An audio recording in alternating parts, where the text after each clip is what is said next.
Hello viewers, ఈరోజు snacks వచ్చాయి. కార్న్తో అయితే చేస్తున్నా. ఈ కార్న్ రెసిపీని ఏమంటారో నాకైతే తెలియదు.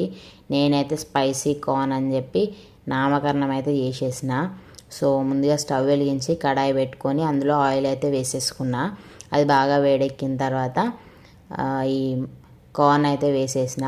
కార్న్ వేసేసి చూడండి, ఇలా ఊకే కలుపుతూనే ఉండాలి. అలా అయితేనే ఈవెన్గా ఫ్రై అవుతాయి అన్నమాట.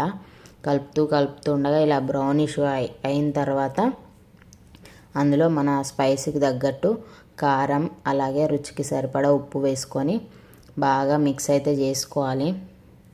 ఇలా బాగా మిక్స్ చేసుకున్న తర్వాత లాస్ట్లో ధనియా పౌడర్ కూడా యాడ్ చేసుకొని ఇంకో 2-3 మినిట్స్ పాటు మిక్స్ చేసుకుంటే మన స్పైసీ కార్న్ అయితే రెడీ అయిపోతుంది. టేస్ట్ అయితే అద్దిరిపోతుంది. ట్రై చేయండి. Please subscribe. Bye bye friends.